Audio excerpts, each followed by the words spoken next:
your ICSE poems. This is taken from the Treasure Trove. The name of the poem is The Cold Within, and it's written by James Patrick Kinney. Now, before I go into the line by line explanation, I would like you to have your copies with you so that you can take down some notes, some points, and mind you, you have to take it down in your copies. Do not ignore this. This will be helpful later on in your answers and understanding of the poem. Okay, so without much delay, let's start with the poem and its analysis. Okay, first the background. Now, written in 1960, James Patrick Kinney's poem was rejected at first by several publishers. It was rejected by several publishers because it was too controversial. The topics you will find, they may appear very simplistic today, but actually they were very controversial in those times. In those days it was very controversial. So it was rejected. It gained popularity after it was read out at a council meeting of all religions. When it was read out later on at a council meeting, pamphlets were circulated, copies were made, and then it became so popular. Finally it was published. The poem first appeared in Ligurian, a Catholic magazine. Then it appears in various church bulletins, websites, teaching seminars, magazines and newspapers. So you can see the popularity that it gained. It is very contextual. So the manner in which the poem gained popularity. First it was published, and then later on in various religious journals, magazines and all, it was published. Now, why did he write the poem? The reason for writing the poem was that Kinney wanted to change the world. He wanted to change the world. He wanted to make the world a better place to live in. It's a parable. What kind of a poem it is? It is a parable. Parables you have read in your lower classes maybe, or when you were very small, you had parables wherein you had teachings given by various religious leaders. The reason for these teachings was these religious leaders, they wanted to tell us stories so that we remember their inherent themes. Okay, the various religious leaders like Gautam Buddha, Lord Mahavir, Jesus Christ, Ramakrishna Paramahamsa, they all told out stories to the common people. The reason is the simple teaching may not stick to their mind. So what they did is they told these stories, and through the stories you had an inner idea, you had an inner version of it, which was kept in mind by the common people. Like suppose you have read about the fables in your junior sections. You read about suppose the story Hare and the Tortoise. There you learned that slow and steady win the race, but that was not given only as a moralistic teaching. It was told through the means of a story. So here also parables were told by the religious leaders in order to convey an inherent moral. Okay, so this is a kind of a parable. Now what is a parable about? It's about things that separate us. Man, the moment a man is born, there are different differentiations, classifications, divisions made in man which differentiates us. So this is what it is about. It points out that coldness in man's heart is a kind of death. If a man is physically alive but he is cold at heart, then that person is equivalent to being dead. That's what is being said here. Next. Love thy neighbor as thyself is the second greatest commandment God has given to us. Jesus told it through that story of the young Samaritan, and then there are various other stories of similar theme by all the leaders, religious leaders. They all propagated this kind of a theory in their teachings through that religion is one, love your neighbors as yourself. All these things they propagated through their stories. Next, the frigidity in the hearts of people prevents them from saving others or one another. Frigidity, that greed, that narrowness in their heart prevents us from helping one another. The coldness in their hearts extinguish the fire of life. In this story we will see there is a fire and that gets extinguished. It is kind of symbolic of the fire of life. Fire symbolizes hope and acceptance. In this poem, fire symbolizes hope and acceptance. Cold within is a metaphor for lack of warm-heartedness, selfishness, hard-heartedness, and inability to reach out to others. So, cold within, that title, that inherent theme suggests what we lack. We lack warm-heartedness in us. We are very selfish. We are very hard-hearted. We do not have the ability to help others. This is what is highlighted. Okay. Next point. The poem represents an important feature of human race. Important feature of human race. We as human beings, we have certain characteristics. So it represents what are the bad characteristics that we have. That is hatred, prejudice, jealousy, and social discrimination. Hatred, prejudice, jealousy, and social discrimination, which leads to destruction of humanity, and that is the reason why man is kind of harming himself. You have several wars taking place. Why these wars taking place? World War, First World War, Second World War. All these wars, they are in a way a reflection of man's all these bad qualities, and that's what makes us move towards our own destruction. Great wars have been fought over such issues, but love for all, which is the main teaching of all religious teachers, has eluded us. Through the course of history, we have had various religious leaders. They have put in this kind of moralistic teaching, like all gods are the same, or all religions are the same, love your neighbor as your thyself, love the nature, and all these things they have propagated. But these teachings have been forgotten by us. Instead, we are guided by our own narrow, selfish interests of different countries in different ways. We are either prejudiced, we are either jealous, either we have hatred, all these social discrimination and all this. These are all the bad qualities that we have in us. Next, the poem is a real eye-opener as we are guilty of many irrational prejudices and sin. It's kind of an eye-opener. It makes us hold a mirror to our bad qualities. Okay. Instead of bonding together, human beings are tearing each other apart. See, the moment first human beings lived in the caves and all that, it was okay. Then gradually what happened? Man became selfish. They started to live in small tribes. This is my tribe. Then slowly that tribe raised into a village or then a kingdom, and then countries nowadays. So we have our own demarcation. Man has demarcated his own limits, and therein rises the selfishness. The moment you make a house and you put in a fence, you are being selfish. You are preventing others from coming in. So that's your creation of selfishness. Now selfishness, as you know, is a very, very terrible attribute that human has, and that often results in various kinds of crimes. Anyway, now the next point is the logs of wood that you will see in the poem. The logs of wood, the sticks that they had, they symbolize sin. Sin which should have been put into the fire and destroyed, but instead their sin consumed them and they held on to the logs. In the poem you will see the characters holding on to their logs of wood. These logs of wood are actually signs and symbols of their sin. Had they put these logs of wood into the fire, then their sin would have been abolished and they would have been kind of purified. Somewhat like your reference to the Ramayana, where Sita had to go through the Agni Pariksha in order to prove that she is pure. So fire kind of purifies. In our mythologies also it is there. So here also, had they put those logs of wood into the fire, then their sins would have been purified, and the sins would have been gone, and they would have been purified characters. And the fact that they would have been purified characters suggests that that sin among them would have been gone. But unfortunately, none of them, not a single one of them, put their logs of wood into the fire. As a result of it, they stayed the sinners that they were. Okay. Now, next point is the poem structure, as we may call, or the rhyme scheme. It is ABCB, and the pace of the poem is very fast and quick. Quick-paced poem. It's not a very slow, relaxing kind of poem. Okay, and one other reference is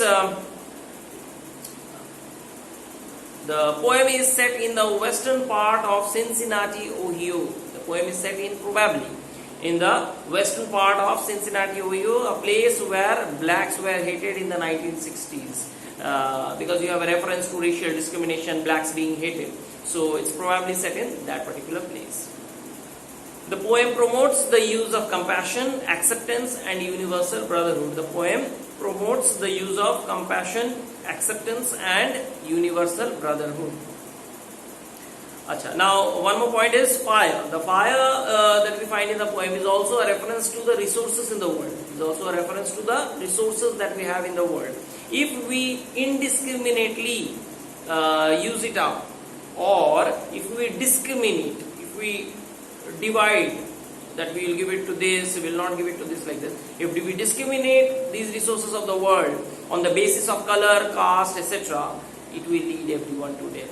That is, if only a few countries of the world use up all the resources, then what happens is, it doesn't serve the purpose. The world will not be a better place. It is universal brotherhood, all the countries prospering together. That is what is the key to success in the world.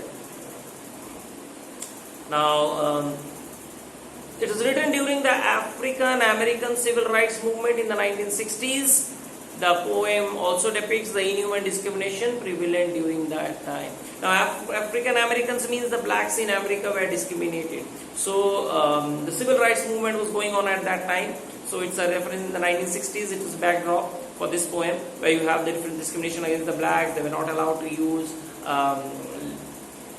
any public, most of the public property, including public washrooms or public libraries, and go to the public theatre, just as Indians were discriminated by the British, just like that it was a condition then. So you have another poem in your syllabus, I Know Why the Caged Bird Sing, by Maya Angelou. That also is a reference, or the backdrop is also like that, African American movement. So there it is given in detail.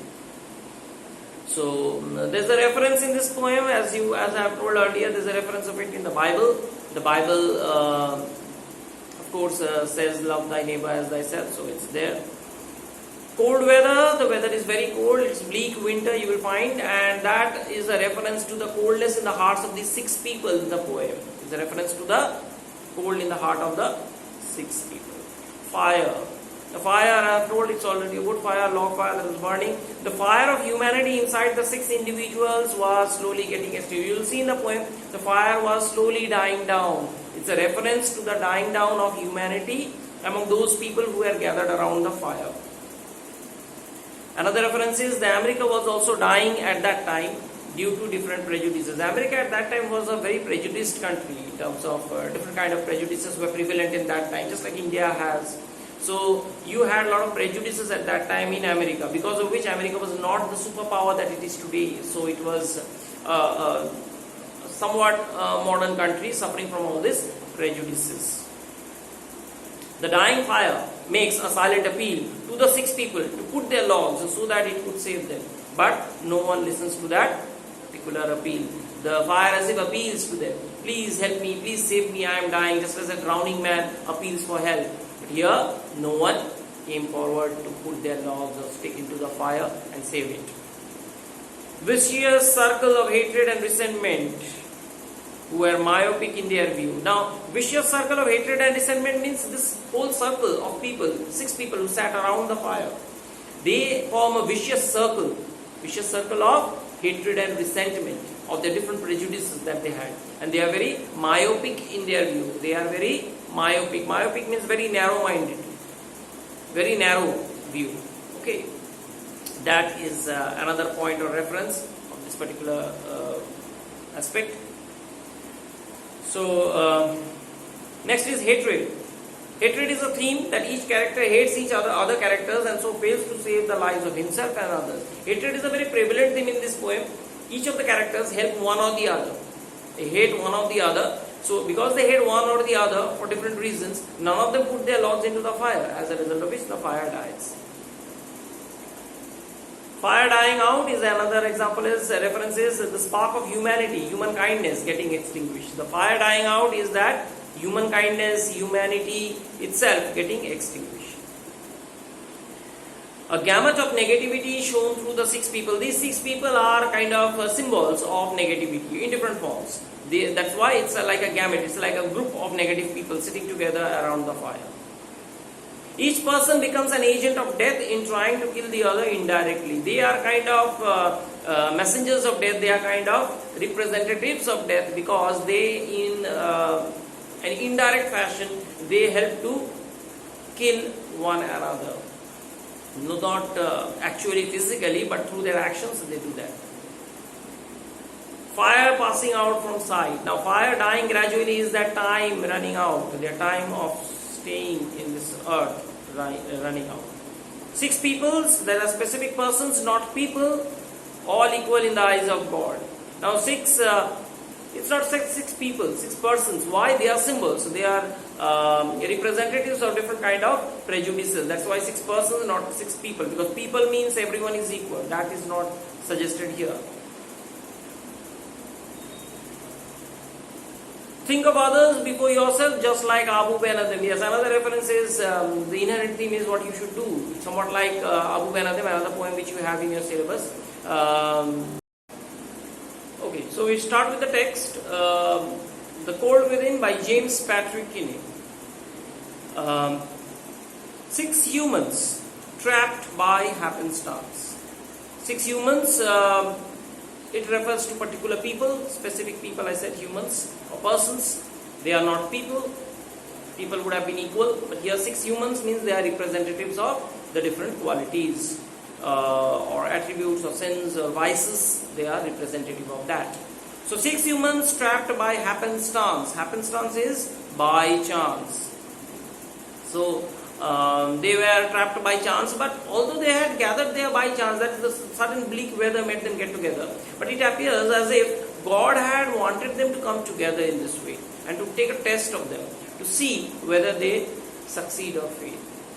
In bleak and bitter cold, now this gives an idea about the environment. It is not only bleak, it's raw cold, but it's very bitter, it's very severe.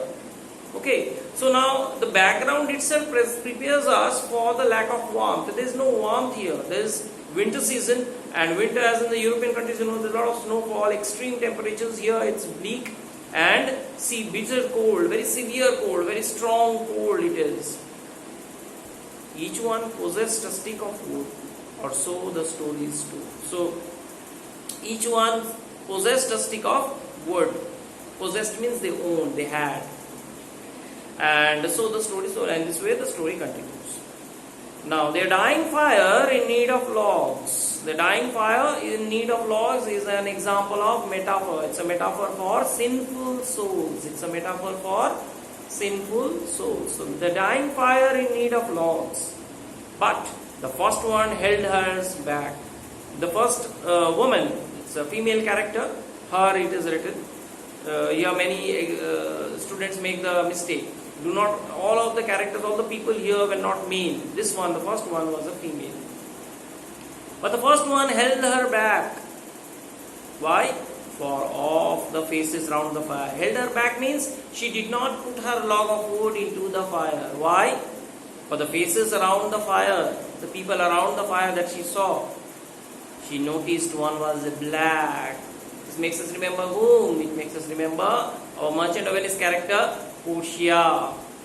If you have, those of you who have already reached up to the part where the Prince of Morocco has come, or the Prince of Aragon, you know that the Prince of Morocco, how much Portia hates him because of his skin color, racial discrimination, because he is black. So here also the same thing. This woman also is prejudiced on the basis of skin color. She hates the one of the persons who is sitting around the fire just because he has black skin color. Reference again to the Afro-American movement where blacks were kind of neglected.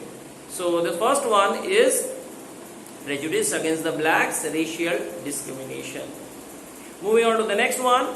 The next man looking across the way. Looking across the way means he looked around. Saw not one of his church. So not one of his church means the reference to church means the reference to Christianity. So he was a Christian. He looked around the fire and saw someone belonging to some other religion. Maybe he was a Hindu or a Muslim or some other religion, but not a Christian. And could not bring himself to give the fire his stick of birch. Now stick of birch is a kind of a whitish wood of the birch tree. So he could not bring himself to give the fire his stick of birch. So he did not have that desire to give this fire his stick of wood that he had, stick of birch that he had. So this person is intolerant in terms of religion. So religious discrimination, dogmatic, rigid views, even among Christians you have that, Catholics and Protestants. So not only that, but also against other religions. That is also highlighted here, that religious intolerance against other religions. Next, the third one. The third one sat in tattered clothes. Tattered clothes, tattered torn clothes. A person whose clothes are torn is a poor man, of course. He gave his coat a hitch. Hitch means a tug or a pull. Just as you feel cold, you pull it close, you pull your jacket or your sweater close. So similarly, he also did that. Why should his log be put to use? To warm the idle rich. Now he looked around the fire and he saw there was a rich man sitting there. And he said, why should I put my stick into the fire? There's the idle rich man there. Why should I put my stick of wood into the fire to warm the idle rich? That's what he says. So this is a prejudice against the rich. These deprived and underprivileged people, they do not like the rich because they think the rich don't deserve to be rich. They are very idle. It's not true in all cases, but some rich, they have worked very hard in order to become rich, and they work hard even to rise higher. But the poor have this kind of a mental setup or breakdown that they are not worthy of being rich. They are not hardworking as we are.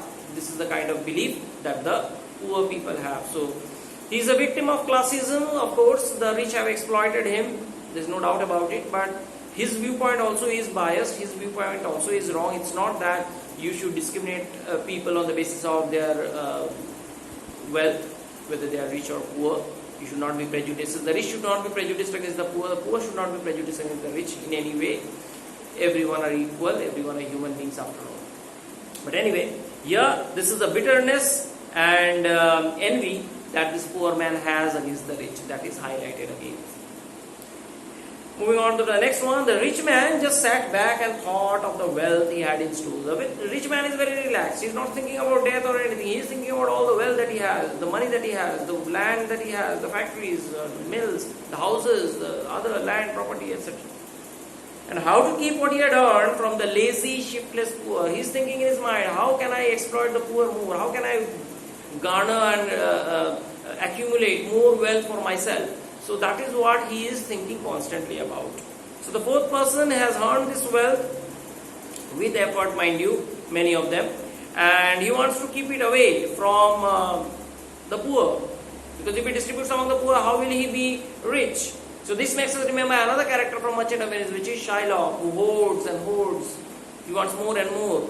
So just like Shylock, he only thinks about his wealth, and just like Shylock discriminated against, if you have gone through the text, you know Shylock discriminated against his servant Lancelot.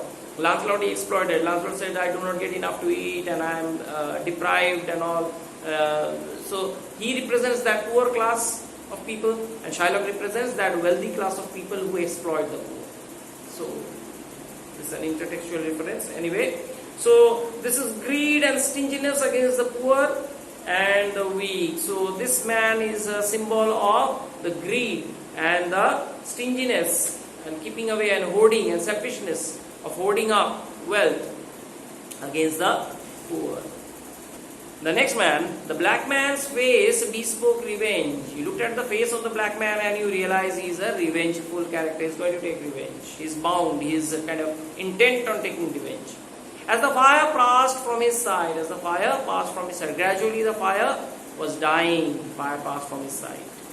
Achha. Now bespoke means to show. If you do not know the means, it's an old English kind of word. For all he saw in his stick of wood was a chance to spite the white. In his stick of wood, he saw a chance to take revenge. He saw a chance to take out his hatred against the whites. The white have exploited them so much. So here is a chance for me to exploit the whites. So this is what he thinks. That this is a way. This stick of mine will serve as a purpose for exploiting the blacks. So he's full of apathy, and this man is the representation of revenge against the rich. Again, that class discrimination comes into play. Earlier we had that, the racial discrimination comes into play. Earlier we had the whites discriminating against the black men. That woman refused to give that stick of wood. Here, the black man refuses to give the stick of wood because he is kind of giving it back to the whites in this way. The last man of this forlorn group, forlorn group means it's a hopeless group. There is no hope for this group. That's why forlorn group. Forlorn means hopeless. So, or lonely, you can say. Group Y, it's a collection of people, and reference is to, now the figure of speech here you write down, it is oxymoron. Oxymoron, why? It's opposite in meaning. Forlorn means lonely, alone. All these characters are literally alone on their own islands, as if. One is with racial prejudices, one is with religious intolerance. So they are on different places. They are as if lonely. So although it is a forlorn group, he is saying group. But the first is saying forlorn. That means they are all lonely, alone, lonely characters. And then again there is a group. So that's why the opposite. Oxymoron. O-X-Y-M-O-R-O-N. So the last man of this forlorn group did not except for gain. Now not again is an old English word which means nothing, or he does not do anything except for gain, except for profit, he doesn't do anything. If you tell him there is profit for him, okay, then he will do the job. If you say no, you do it for kindness, you do it for charity, he won't do it. You say, what is my profit? So he's a profit-minded character, he's a profit-driven character, somewhat like Shylock, who always takes interest, what is my profit there and all. So he is again a Shylock kind of character. Giving only to those who gave was how he played the game. Game of what? Game of life. Here again it is a metaphor. What metaphor? Your life is compared to a game. Giving only to those who gave was how he played the game. There is no game going on. It's only a reference to life. In the game of life, if someone gives anything to him, then only he will give it to that person, otherwise not. So he is playing the game of life. Here it is a metaphor.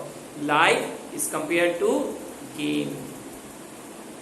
So he, among all of them, was the most selfish of all characters, and he is minded only, he is not guided by any kind of prejudice, he only is a profit-minded person. Their logs held tight in death's still hands. Now death's still hands, this is an example of personification. Personification, why?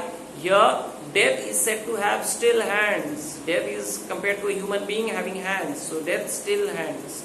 The logs held tight in death's still hands. In death's still hands, the logs as it were held. Was proof of human sin. Sin means the sins of man. What are the sins of man? All these qualities which I told earlier. All those qualities like prejudice, intolerance, then you have bitterness, envy, greed, lack of generosity, religious intolerance, all these things, they are all sins. Was proof of human sin. Each of them had this stick of wood in their hands, and it was as if a sign or a symbol of their sin. One had a stake, that is a sign of religious tolerance. Another one has a stake, it's a reference to racial discrimination, like this. Everyone has their own sticks in their hand, and each of it is a sign.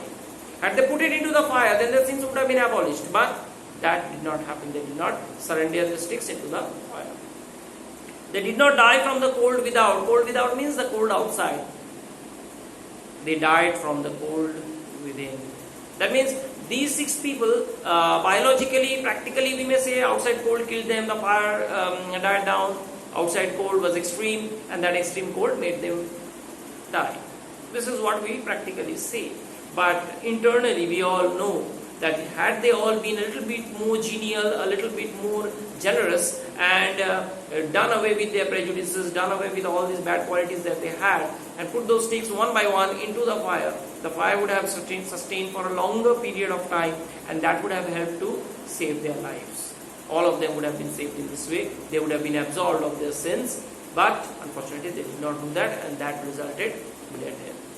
So that's the end of this poem, The Cold Within by James Patrick Kinney. I think you have been able to understand it, and if so, please show your liking in the form of a likes and a share of this particular video. Share it among your friends who are giving in class 9 and 10 of ICC, so it will help them out, and of course subscribe to my channel. Thanks for watching. Thanks for your love and support.